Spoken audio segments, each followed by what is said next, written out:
PushTalk. Today we're meeting up at 3:30. I have a round table full of people with me today. So to my, I looks like, are you on my left or right based on that screen? Who knows? I think left. Left. Look immediately to my left, my farthest left over there. Him. We have Shine. He's our social media supervisor. He's here with us today. And immediately to my left is also my partner, the CFO, James Henderson. Then right next to me, of course, my name is Sean Smith. I'm the CEO of Black Push. And then we also have immediately to my right, and I don't even know if we're live. Immediately to my right, we have Darren. So today, you guys, I pulled them into this conversation because we're going to talk about something that's kind of interesting and something that happens a lot. And I don't think we're live. Check it out. Yeah. Let's see here. Sorry. Something that happens periodically and something that we get slammed on Facebook about a lot is about talking so much about black issues and things that are going on in the black community. So I kind of, I think that a lot of people just talk from straight up, oh, we are, and I'm screwing it up. Sorry. I think that a lot of people just talk from straight out ignorance, right? Definitely when you have people who are outside the race trying to tell you what goes on in your race. I don't know if they're the best ones to tell me how it feels to be black and pulled over by the police when you've never been black and pulled over by the police. So I wanted to get a few men, from screwing up my English today, a few men together who can kind of relate to that. And it's interesting because if you think about it, we have like almost 3 different generations here because James is the oldest one of us and born in the low 50s, mid 50s. 60s. 60s. Oh, wow. Yeah. 65. Sean, you were born in the 70s, Yeah. right? So you're 40-something. Yeah. I was born in the 80s, and then we got a 2000s baby here, I think. 2000. 90s? I'm a 90s kid. Oh, he's a 90s kid. I'm give him his credit. I'm sorry. Well, I mean, it's kind of like 3 different generations per se, or 2 different generations. 4. So James, kind of kick off. I think your generation is totally different in the way that you guys experience racism. The way or even being black in America was different. Well, let's start off here.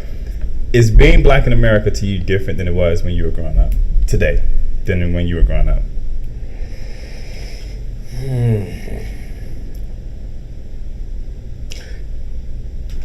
Not really. And I say that because racism has always been. And although I grew up in Portland, Oregon, I've had my fair share of being called the N-word. Mm-hmm. And I could think of a couple people I had to put hands on them because of that. But therein lies the difference too. See, when I was a kid and I would lay hands on them for you calling me that, I didn't have to worry about you calling me that again, or anybody who knew about that situation, because they just didn't try anymore. But today, I see that although those who get away with calling you the N-word will sue you for putting hands on them. You know what I'm saying? So that there is, I think that is like one of the bigger differences. They just weren't trying to, when I was a kid, they would try to fight back. Right. Now they fight, to get into your pocket whether you got something or not, or at least to try to get you caught, locked up, if nothing else.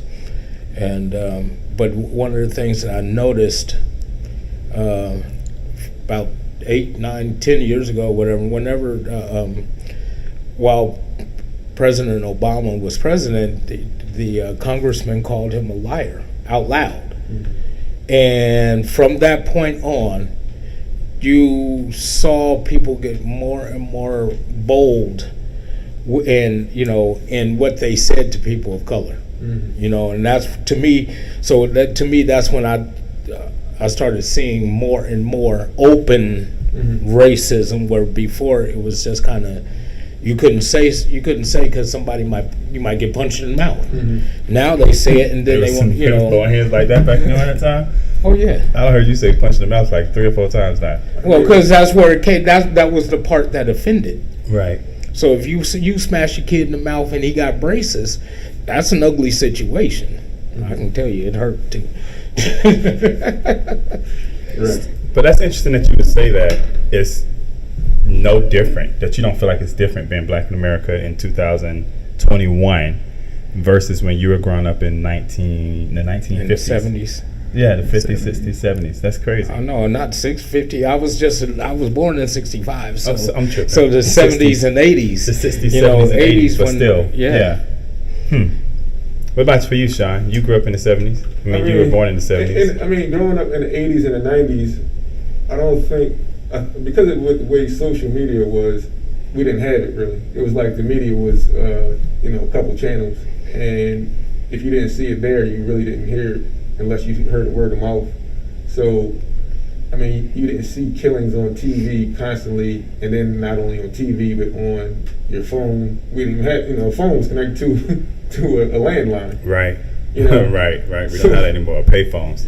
So I think the effect of seeing constant killing on every social device that you have definitely takes an effect on you at a certain rate. So it's an element of fear that you have. Every day you leave the house can be your last day, and it's like, you are raised to think if you grow up and do the right things, you should have a good life, and you shouldn't have to be in fear of, dying by the hands of the law. I've been arrested on false arrest before, but even at that point, I wasn't in fear that I was going to be killed. Right. You know what I mean? So I think that element has introduced a new psychological terror component that I feel like almost every black person has seen, somebody get pulled over, and then I'm saying something like, get your wallet, and then you go for the wallet and then you get shot, or put your hands up and then you get shot.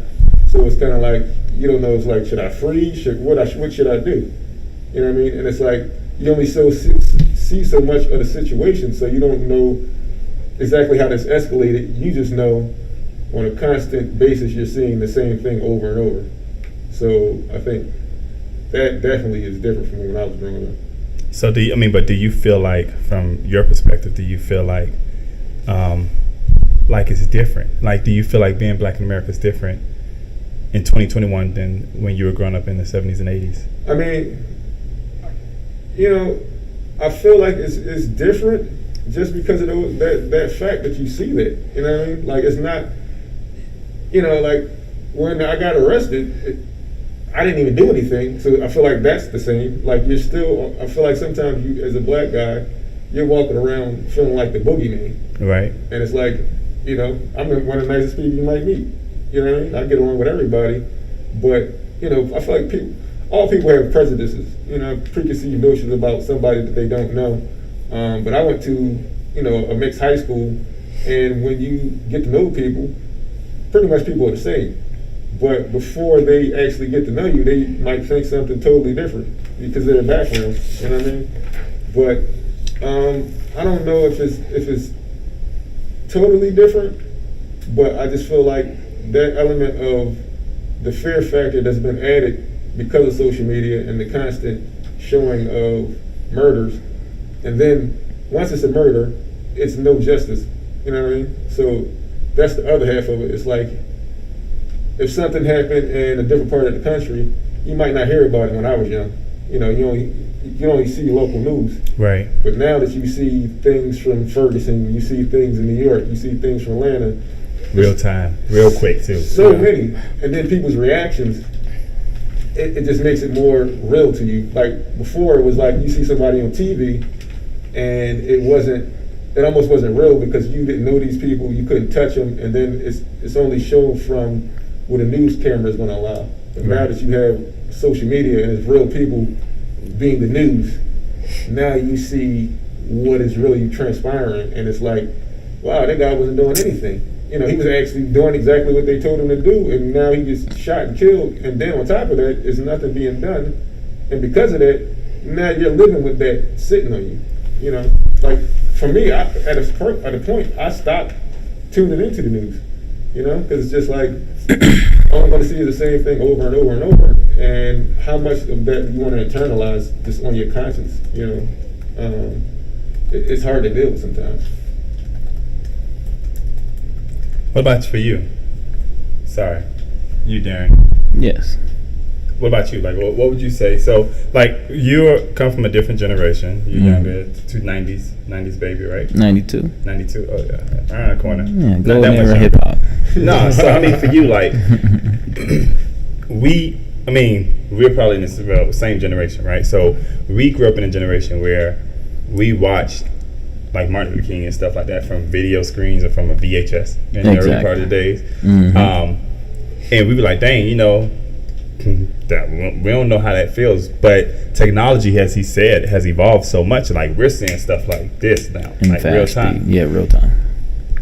What has been your experience being black in America? And when I asked you that, like, from the perspective of, do you feel like your race has somewhat kept you out of places that you should have been, could have been? Do you feel like you're treated differently when you're pulled over by police officers? Do you worry when a police officer pulls you over? I think I worry just because, just like subconsciously, just being fed it so many times. But in reality, I'm not as worried because I just know how to like carry myself.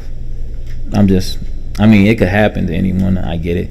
More so blacks in America, but I feel like I just carry myself in a very, I don't know, like relaxed manner. So I don't get intimidated. I've went through it in life and also with training through the military. Honestly, you kind of know how to react to certain things. If it does happen, though, it's just like one of those things. Like there was no training that was going to help you. Some of these situations, there's like, what was you going to do? There was nothing that was going to prepare you for this moment. If it was something like detrimental to happen. So I want to bring up a story I know you've probably seen and all of us have seen. There was a black,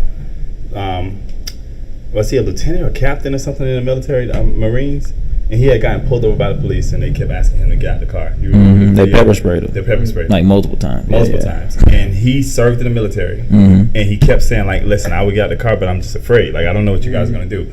You served in the military. Yes. How did that make you feel? Like, as a person who served in the military, and not only as a person who served in the military, but as a black person who served in the military, like, did you feel any kind of way when that happened? Well, my homies know how I am around the police, so but I'm not gonna go there. But I felt the way only because it was almost strange to see that he was that scared. Like, it didn't even feel comfortable to watch. Like, like, dang, like I can't even imagine being that scared. I'm just being for real. I mean, no, that's no shade to him or anything like that. I just couldn't imagine being that fearful that I didn't even want to, like, pull my ID out or get out the car. I would, and I always tell people, if you just kind of like I hate to say it, but if you go along with the steps, if something does happen, you do have some type of some laws in place, or you can take your own measures, but I'm not gonna go there. But you do have laws in place that that can like help you through the situation. If they do something that's out of their protocol or their policy, you do have laws in order. Like, you can sue them, you can go through the steps. Yes, it's a little strenuous, or something might happen, but something could happen if you didn't get out of the car. Right. So I'm like, which chance do you take? You just kind of like do whatever needs to be done on scene and handle in court. Yeah. Because it's just like you could have lost your life either way. I remember when I first moved to Atlanta, to Metro Atlanta per se. I stayed in a certain community. I'm not going to say the community, not throwing any shade to any particular county. And the development was a really nice development. And I could tell you probably like 2 to 3 times a week, I got pulled over, turned into my development, and it was like the police officer asking me. The first question they asked me was not for my ID, not for my license. The first question I would naturally ask was, why am I being pulled over? And they would ask me, whose car is this? Where are you coming from? And where are you going? And it was questions that for me like didn't fit like the purpose. And literally every single time I turned into my development. And I remember one particular time I was like, sir, you have my tag number on the back of the car. You could run it. And if you run my tag number, you'll see who the tag is attached to, and you also see where I stay. I stay like 2 blocks up the road. And I remember one particular night I was out like 1 o'clock in the morning in the same community, and I was going to get Taco Bell. I was hungry. I wanted some Taco Bell, and the police officer had pulled me over because I had made a legal turn, and he was like, "What's in the bag?" And I, quite naturally, somebody asks you like, "What's in something?" Your natural reaction is going to be, "Oh, let me show you," kind of deal. And I went reaching, within like seconds, his gun was out on me and said, "Don't move. Put your hands on your steering wheel." And it was a white police officer, and I'm like, and it was crazy to me how it went from like 0 to like 100 in seconds. And literally, like I did like you, like I followed the rules. I put my hand on the steering wheel. I said, "Sir, I'm sorry. I was just trying to reach to show you what was in the bag." He's like, "No, man, you can't be reaching for stuff while all this kind of stuff is going on." And I was just amazed, right? But at the end of the day, we ended up standing out there for like 20 minutes and holding a conversation, and we ended up becoming really cool. But it was the fact that, like you said, people already have preconceived notions, right? Everybody has a form of prejudice within them. I just find it interesting that we do get two different dynamics, right? Because we grew up in a generation where we per se didn't feel what they felt and seen what they seen and had to go through what they had to go through. And I can imagine if I had somebody here from my grandmother's generation, they would have a totally different experience of it. But the fact of the matter is that, in my personal opinion, I don't know how much we've progressed, if that makes sense. Like, I don't know if we progressed or if systematically they just found other ways to be racist or for racism to exist. And not only just towards African Americans, I'm just saying in general. In general, I think that they found other ways. So they went to school, college, went to high school, college, and graduated. We played football with or against them. They became, they went into the Marines, got out, became a police officer. Then went into law, went into politics and whatnot. Now they're lawmakers. But, growing up as a kid, you could just pick a random name. He was a jerk to most people, and he was a racist on top of everything else. Or a bigot, or whatever word you want to use. But that was that's just how he got down then. And now he's Johnny Lawmaker. Right. Exactly. And he's an attorney. And so as far as he's concerned, as far as their people who think and believe like he does, they're, and then of course if they're part of the good old boy network, then they're bringing more of their own kind into the fold, the team of blue, if you will, or and just law enforcement altogether. And now you see your Fergusons, and you see your up in George Floyd issues and everything. All these different things that we've been seeing the officers shooting people of color, whether they were actually doing something or fleeing, just running, and getting shot in the back, and they're sitting in the car on the passenger side with their hands up, whatever the issue, whatever the case was. But somewhere along the line, someone said, shoot first, ask questions, you deal with the questions and the fallout later. We got your back. Right. And they and this is what they tell each other, because they're part of the team of blue. And that's not to knock. I got some very, very close friends and family members that are part of that team, but they are people of color. And so at the same time, the rules do not apply to them in the same manner, because they aren't able to go put their foot on somebody's neck or draw down on somebody who's white in the same manner and just start asking a bunch of questions. So a white officer can ask a white citizen, but a black officer can't. Not without some sort of repercussions. I mean, when you see, like the guy that went to the church, shot people up, and then he gets taken to get food, before he goes to jail. And who does that? Yeah. But for like justice to not be served. Right. And then you see the man who shot, was it Ferguson? I think the guy who shot the people, then he went and put the gun. Like he went walking down the street with the gun in his That's what I hand. was gonna say. Yeah. And Yeah. he walked right past the police, and he went home. Yeah. He stayed in the whole other state and went home. Yeah. And this is the part. This is what makes me so upset. Like I'm gonna read this, right? I'm not gonna say the person's name. There was a comment where me, Camille, and what's the Taylor. is it Taylor? You ever sit here? No, Sydney. the young lady who internships with us. Sorry. Taylor. Taylor, okay. Yes. See, that's Yeah. why you have to have help. Yeah. See, Yeah. but listen, we did a podcast on Saturday, and we are talking about church, and we are talking about like, do we feel like church is playing enough of a role in the issues that are going on in our country today? And she gave a very valid input from the perspective of somebody who was 20 years old. But somebody wrote this comment, right? It says, for literally decades, most black people have been brainwashed by by Democrat politicians into believing that they are victims and therefore owed something. The problem is Democrat politicians talk a good game about helping them, but they never follow through and actually help the black people, because Democratic politicians want the black people to stay poor. That's true for even black politicians. That's how the Democratic politicians control the black people. They don't give a damn about you until it's election day, and they when they need your vote. The inner city is the new black plantation, brought to you by the Democratic Party. By the way, a little history lesson. Democrats created the KKK. Look at all the major cities that have black populations. Who has been running those cities for decades?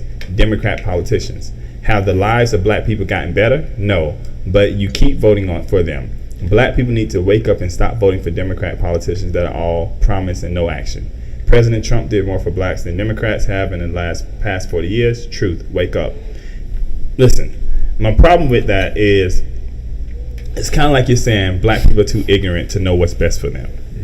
And I don't get how someone who stands outside of my race looks inside of my race and tell me how to think within my race. If that makes sense, right? It's kind of like me, and I had a friend the other day who was talking about her kids, and she was like, I hate the fact of having to do this with my children's father. And I gave my opinion, and she shut me down quick. She was like, you ain't got no kids. How you gonna give an opinion about what it feels like to raise kids or what it feels like to have to co-parent when you ain't got no kids? And in the moment, I'm like, I've raised my niece, my nephew. I've been around them all my life, my godsons. I know what it feels like, but I really don't. I don't know what it feels like to have to deal with another party when it comes to raising a child. We don't know how it feels to raise a child. You two have, right? So it would be disingenuous for me to give input in a situation in which I've never been through.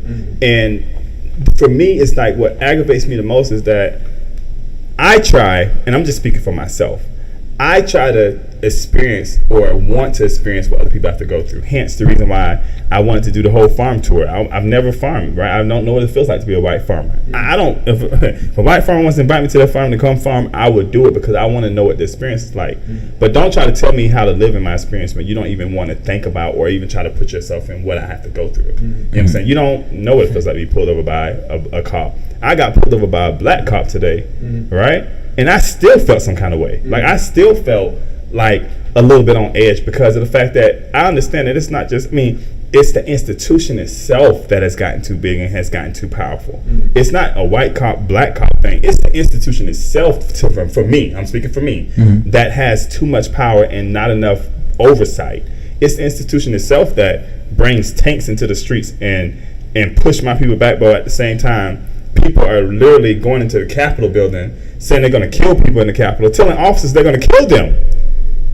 And yet, there's no military or there's no tanks put out on them. You know what I'm saying? Right. And until you've been there, until you have to live with that daily reality that things that I do, if I was to have done that, it would be a totally different reaction. I don't think you have the right to tell me how to feel. That's just me. Yeah. I feel it. It's hard to tell a victim how they should deal with victimization.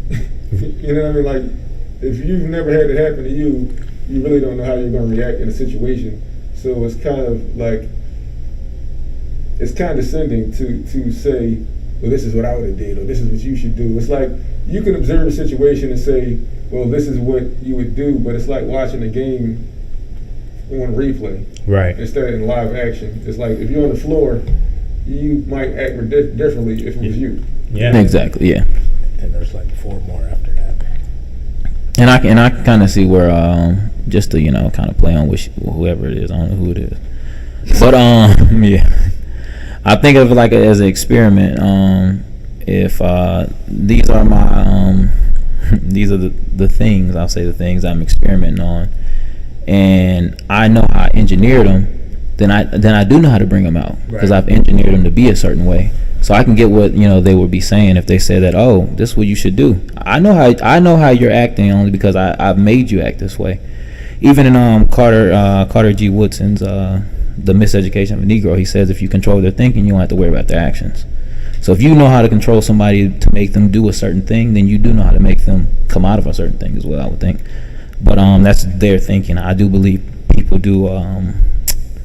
are born with just different not different intelligence, I guess some type of different intelligence, but just different ways of thinking, just due to their condition, nature, and nurture. So yeah, but I get what they're saying. I would even go as far as to say, like, from the standpoint of that, right? You can have your opinion. Yeah, definitely. But don't tell me that I'm too stupid to know what's best for myself. Absolutely. Right? And that's almost like what they're saying, like, as black people, we're too stupid to know what's best for ourselves. Reality is this, and this is the stone cold reality. This is my opinion again. I got you. Is that we can have a black mayor, we can have a black police chief, we can have everybody in the city pro-black. It doesn't change the fact that over them are still policies that they still have to follow and guidelines they still have to follow. So don't try to make it seem like, oh, you got black people running your city, and look at how they, even when they're running your city, you guys are still no better off. No, it's not them that's the problem, because most of them, they go in there with their good intentions, but their hands are tied because there's so much they can do because there's policies that sits over them. Right. So when we talk about this today, or you always bring this up, you say racism is not like a black on white thing, it's a systematic thing, or per se, right? It's systematic. It's when they have engraved certain policies in place that limits my ability to be able to do or be free as I want to be, right?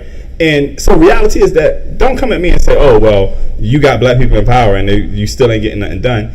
There's still policies in place. There's still things that, like we talked about all the time about, we got a new DA in the county we're in, right? And everybody's upset. He's saying, oh, well, he's not making enough change. He's not doing. There's still policies in place. His job is to enforce the law. If the law says this is what he can do, that's what he can do. Yeah. So it's not like he can change the law. We don't. This is America, right? We don't have a dictatorship. Yeah. Heck, I wish America was a dictatorship when Obama was president. I mean, because he could have done a lot more things, and I'm pretty sure he would have been a lot more radical. And then the other side would have been like, oh well, but vice versa.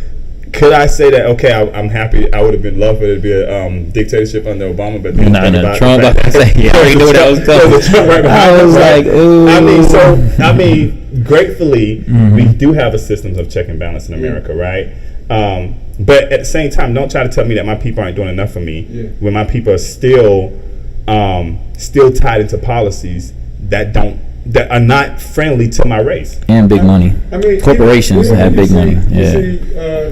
Certain communities have, in comparison, killings that aren't to the level of what's in our communities, and then have laws legislated that this is a hate crime and this is not a hate crime. And it's like, well, what about the I don't know, X amount of millions or thousands that have been killed in this community? Why aren't these, treated the same? And honestly, I feel like a lot of it is just tied to money.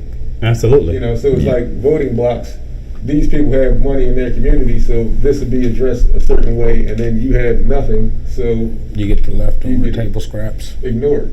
I feel like he's about to say something. And you get different vocab too. Table scraps. The vocabulary changes. It's just like the way that they're presenting the same type of scenario is addressed in a different manner on the news or in the media, and it's like you got protesters versus looters. Right. Yeah. You know what I mean? The hood versus urban. Yeah, like I mean, right. For real, it's all a lot of vocabulary. It is vocab, or I call it legalese, because it's all in the wording and it's terminology in which is being used and everything. You know what I'm saying? So you're gonna have two criminals, one black, one white, but the black one gets called a thug. So automatically, the white population thinks of him as being, or deems him to be worse off than the other criminal. Yeah. Exactly. You've seen pictures. He's a rapist, he's a killer, but the picture they put up of him is him in his prom suit. Yeah. You know what I'm saying? Yeah. Smiling and cheesing. And- but he just raped and killed a girl. And then when Johnny the black dude, Yeah, got he- AK on his Right, he all like, where did y'all find this picture? Right, like he all lumped up like the boy didn't go to, like he didn't graduate from college. It's very interesting too, right? I even look at I'll use an example. Crazy. Jeffrey Epstein, right? Jeffrey Epstein, we know, was charged with a very heinous crime, right? Yes. It was, but in the news, it was portrayed that, he's innocent until proven guilty, right? Even after he was indicted, we still have to go through the process, right? And let that have been a black man. No, let that been Bill Cosby. My point exactly. Through the whole entire thing, and they messed up, and it was like crazy. But even, and I'm no way justifying Endorse saying ain't that nothing, what he yeah. did was right or it was not worthy of what the punishment he got, right? Yeah. I'm just saying that fair has to be fair, right? Yeah. What we do for one, we should not be able to do for the other, right? I mean, Bill Cosby went through the dirt before he was even indicted of a crime. Right. And he beat the crime to begin with. Jeffrey Epstein didn't even go through the trial, per se. There's still debate about whether he killed himself or not.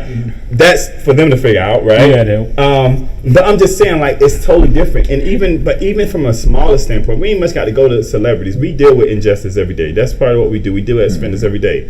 When I see a black man who's indicted, the process and the way he's looked at is totally different than when I see a white person who's indicted, and it's for the same crimes, right? And I'm not saying that again that it's per se. No, I'm gonna call it out. Like, it is what it is. Black people are treated differently in America, period. And that's not just from the black man. That's also the black woman. And it's crazy that when we have to sit down and hold a conversation with our kids, and the conversation is, listen, before you get out in this world, I don't want to talk to you about how to be successful in this world. I need to talk to you about how to survive in this world. Yeah. When that has to be our first conversation with our children, but yet in other households, they can go and say, hey, this is how you survive, this is how you budget your books, this is how you, when you go to college, you don't get in trouble. But our conversation has to be, hey, if you get pulled over by a police officer, make sure that your hands are 10 and 2. 2 and 2. Yeah. And you know what I'm saying? It's different. And it's funny because I was watching this documentary of a co-ed family. So it's I think a white wife, black husband. And she was talking about she never understood when black people talked about the whole conversation until she had a black child. Yeah. And now she has to have the conversation Right. with her black child. Without having the experience herself. Without having experience. That's crazy. Yeah. But once again, it's one of those things where when you see it on TV, it's still not real to you unless it's in your face. Until it's your experience. Now, once Right. you're walking in those shoes, now it becomes, oh, this is a heinous crime that's been done to me. Right. Right. A lot of times when you see these people that are the victim, they're defending their whether they were a criminal or not, right?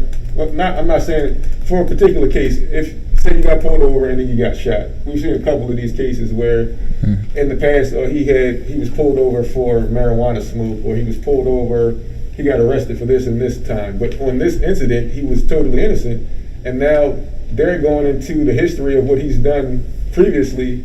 And on the same accord, you got a kid walking on the street that has shot people, and he's being called a child. He's being let to go back to his state and walk right past the cops. And you're like, Right. well, Go home. If this is the case, Took a shower and everything. Yeah. you would think that he should be apprehended and at least ask, what are you doing with this gun? If they have had a call for. But let me ask you guys a question. This is for everybody at this table. And yes or no, do you think a black man could walk down the street with an AK-47 in his hand and nobody pull him over and say something to him? I don't think at all. I mean, I just think that if you do, you're basically walking down the street with a target On your back, absolutely. on your face. I saw this video On your face. on social media where they did that exact experiment, and I believe it was Arizona. But anyway, he had the AK. The white guy walked down, the officer drove by, slowed down, looked, kept right on driving. The black dude, 4 cars showed up.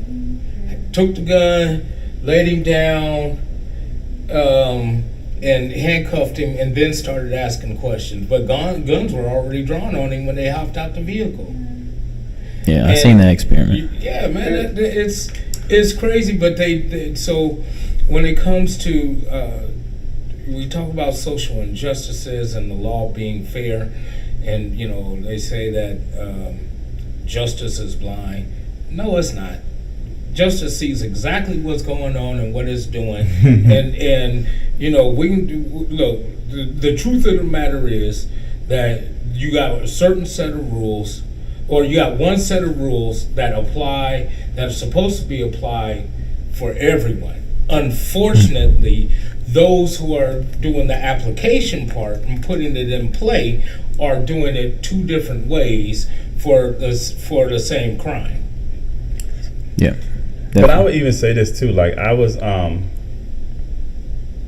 don't know. It bothers me because of the fact that when we look at society, and when we think about even the thing that happened yesterday, one of the things that really bothered me about watching the whole segment where the police officers was giving a testimony to Congress is there was one black officer, huge black guy. He was on there crying, and he was saying, "I've never been called the N-word in my life." And that day I got called the N-word probably more times than I could even tell you, right? And all he was doing, he was serving, right? I mean, we can't even serve. And these are the same people who are pro blue. Pro blue. But then when they get to a situation that they created, by the way, pro blue went right on out the window because everybody was a target at that point in time. Yeah. Mm-hmm. Yeah, but I just think, this is just my opinion. I speak for Sean, right? And Sean gets enough, I get enough flap to where I can say whatever I want to say. And at this point, I really don't care anymore. Because you guys know, I have always been, very, borderline, do we go there? Do we not? Maybe stay away from it? No. But we can't. There's certain things that we can't do.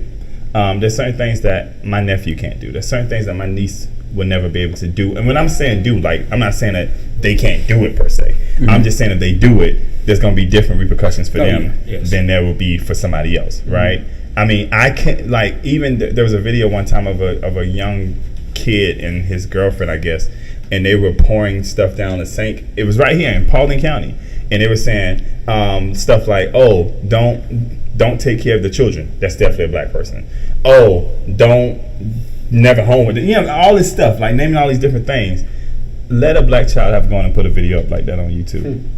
And yeah, they may have gotten some flat back about it, but it would have been totally different. You know what I'm saying? Probably, police probably been knocking at the door trying to investigate the family because there's something within some kind of, you know what I'm saying? It's just, and then too, I guess, ending this part of this dialogue for the day, a lot of people tell us too, I hear all the time, that black on black crime, right? And people say, well, how you gonna get mad at white people for killing a community when black people kill their own community, right? It doesn't justify. One isn't watching, and I say this to all my black people, we got to stop taking money and we got to stop killing our own people, period. I'm not saying this to go out and kill nobody else. Let's clarify that, right? For the record. I don't want the feds coming out. I'm not saying kill anybody. I don't care about this white person killing another white person, a black person killing another black person. I'm just saying, especially within our own community, there should not be as high of killings as we do have, right? And I speak out against that wholeheartedly. I don't care whether it's gang killing, whatever. And Sean got his mask on. He put it over his face. I don't care who it is, right? There shouldn't be killing our own community. But we got to stop taking talent and money out of our own community. And every single time we kill somebody in our own community, that's the talent we're losing in our community. I mean, I don't know what, everybody's talented, but there's something special about our race, right? There's something special about the way we do things, the way, gymnastics. Everything. Swimming. Track. Basketball, football. Golf. Honestly, ice hockey. Everything. You're right, though, because every single sport that we used to, as a kid growing up, that I used to deem as a white sport, when black people have gotten into it, they really turned up and showed out. Yeah. Really have turned up and showed out. And before Tiger Woods, it was Calvin. Oh gosh, I wish I could think of his last name right now. But there was another brother who played extremely well, but he had a lot of things that was against him. Then there was a NASCAR driver real early, back in the 50s and 60s, who got into NASCAR driving. In fact, Richard Pryor played him in one of his movies. Portrayed this gentleman as well. And again, another movie I can't think of the name of it, but I remember seeing it. But the point is, even with all of that kind of success, at the end of the day, you still end up dealing with, there's still always a race issue. Even Finn, from the character Finn, when they did the Star Wars movie, there was fallout because Finn was a person of color, and people were up in arms about that. Michael B. Jordan is trying to do Superman right now, and they're mad about that. Really? Shit. I didn't know that. Yeah. Yeah, but I mean, Darren could be that's like, Superman. Yeah, I'll go up for it. Black there Panther. you go. Black Panther. I'll go for it. But people. I wouldn't want to. I think the Kenyans wouldn't like that. Nah, nobody's gonna like anybody besides Chadwick the Boseman. Kenyans are already mad about Black Panther. They didn't like that movie coming out. So. Oh, really? Yeah, Wow. the Kikuya. But that's a whole nother topic. Yeah. But now, at the end of the day, man, as successful as we've been, there's still that just beneath the surface is racism that follows no matter where we go or how successful we are. Yeah. Whether it's in the courtroom, being an attorney, an officer, law, whether you're a business owner, the banks are still looking at you funny. If you got enough money to buy the entire block, but you still get redlined because you ain't your money is green, but it ain't green enough. Right. You know what I'm saying? So there's still always that underlying portion. And yes, we do have to train our kids, but don't forget that we need to be training them how to invest, how to learn how to budget a checkbook and balance everything out. These things are just as important. And we get so caught up in, you have to be able to graduate high school and get a job and this, that, and the other thing, or go to college and get a job. But it's so much more than that, because not everyone is built for college. But if you're built to be a plumber or an electrician, fine, go for it. Let's go ahead and get you educated, and you can start your own business with that skill set. Exactly. But we have to teach that, because we're so busy trying to push everyone, be the first to get your, be the next person in the family to get the college education and degree. But the fact of the matter is, not everybody is going to be in college. Yeah, exactly. Some of us are going to end up in the military. And then some of us aren't going to be doing anything. So we have to, and all the while still have to deal with the underlying presence of prejudice. Exactly. On top of everything, over top of all that other stuff. So if we just if we continue to get caught up and focused on the one, we start missing out on the rest. Right. And I think a lot of us have missed out on the rest, and we're playing catch up now as parents, as grandparents. We're playing catch up now because we were focused on that one item, how to survive prejudice. But it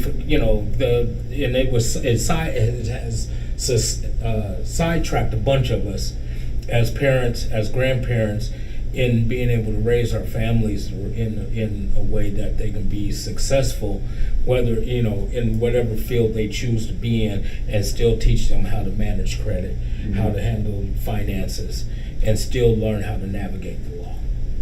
Absolutely, I can see that. I feel like many times as a black man, due to the lack of opportunities, you almost have to live 2 lifetimes in one. Like a lot of times in my community, like my father was like one of the only dads that was actually in the household when I was growing up to a certain point, and then my parents broke up. So it's like he was still in my life, but at the same time, you're learning about life from people in the streets, your own family examples, but it's like a lot of times we're still trying to learn just about things that in other households are there, and you get a total picture because you get a whole family there. But if you're like having to grow up in a single parent household, or you don't have like community centers with team activities, and how do you get along with this person? How do you have conflict resolution without something crazy happening? All of that stuff, in addition to trying to figure out how to make a living, how to learn about finances, how to learn about health, all of these things, and then in addition to that, not having the resources of other communities. Right. So, when they talk about black on black crime, I agree that we shouldn't be killing each other, but at the same time, I feel like crime is a proximity and resources thing. Of the environment in which you grew up in. Yeah, if you grew up in an environment where you had everything, most people aren't going to just run out and do something illegal because there's no point to. If you have other things that's occupying your time, like what's your talent, and you don't have to worry about food, clothing, and shelter, you're like, well, I'm going to focus on this. And then we see it in things like sports, where the playing ground is leveled and people excel, and it's like they're held up to this great extent, but it's like, really, if the playing field was leveled in other areas, you probably have the same acceleration in people's achievements. And they say, oh, well, your community does this and your community does that, but it's like, we can look at examples of people doing bad, killings and all of this stuff, but if they had the same opportunities, then you probably wouldn't see as many of those things, just like you don't see it in these other communities that have resources. So, a lot of times when people just point to the crime, I'm like, well, how did these people get to this point? Right. Everybody has a backstory, and it's like our backstory is neglected to be looked at once something happens. It's just like we only want to focus on this, but they never look at like, how did this person get to this point? Yeah, looking at the problem, not the issue. It's like going to the doctor, like, well, you got this problem, but it's like you don't look at how did you get to now you got cirrhosis of the liver. Well, you've been drinking your whole life. If I've been dealing with criminal activity all around me, no guidance, you need good criminal element to have good criminals. Yeah. You know what I mean? So you give me a good foundation, and I'll give you a good outcome. Well, that being said, most of the people who were locked up, they just didn't have any good. They didn't have any good criminals around them. No, I mean, and sometimes, but they say crime is bred through education and economics most of the time. So if you got low economics, low education, and most of the times crime is birthed, and that's even in white communities. So that's just how it is. Even 500 score communities, crime is higher. Even white, black, Asian, I don't care where it is. If you got within that 500 credit score community, those places are called red line, and it's more crime there, regardless of the color. So I need to start looking at everybody credit in my community now. Trust me, if they live in a better place, they credit ain't bad usually, more times than not. No, but I mean, I would just say this as we go ready to end this, is that don't just think that because you can read something in a book or because you have heard people's story that you understand what they go through. Mm-hmm. And I think until it actually impacts you, or until it's in your face. You know how many times I've read about articles of a person who's a KKK member or a white racist, and then the child goes off and have a baby that's black, and all of a sudden that love for that grandchild just supersedes everything that they've ever had. So as people, if you really want to be great, if you really want to be awesome, if you really want to hold yourself to the account that what Jesus or what the Bible holds us up to, learn to experience it from somebody else's perspective. Learn to try to put yourself in somebody else's shoes, because the moment we stop trying to look at the world from somebody else's eyes, the only way we view the world is from our own perspective, and sometimes our own perspective is what got us in the situation that we're in today. So I mean, I encourage you to look at it from somebody else's perspective. So I know we're going to get some very positive feedback from this video today, from this podcast today. And I want to put it out. His name is Sean. I will give y'all his address and everything. So if you guys got problems, bro, come see him, okay? But I want to thank Sean. I want to thank Sean. I want to thank James. I want to thank Darren for you guys coming on today. I want to continue to remind people that August 13th we'll be at Tabernacle International Church, where we'll be having our One Accord conference that I'm super excited about. And also, too, if you guys have not gone on, I mean, I don't know if I should promote this, but if you guys have not gone on Amazon, just type in his name. Can you pull up your book just by your name? I don't want to Darren say Lee? the name of the book. Yeah. Sure, yeah. Darin. Mhm. Okay, so if you go to Amazon and you type in his name, Darren Darin, and his last name Lee, he not just works on social media. He actually has a book that he's written. So please go out and support him. Definitely go out and support him. I cannot say the title on this podcast, nor will I. But if you type in his name, you'll see the title. You'll see the book. And yes, it's a good read. It's a good read. Yeah. That's all I would say. Yeah. So thank you guys for Special. joining us. Thank you Got a guys for signed tuning copy. in. Yeah, I have my side copy too. So thank you guys for joining us. Thank you guys for tuning in. And until tomorrow at 3:30, we'll see you guys again tomorrow. So I think Wonderful. you're gonna stop podcast. What's the next topic? Guys, peace. He's out of here.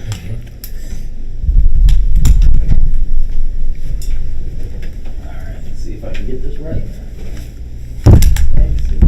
Stop streaming.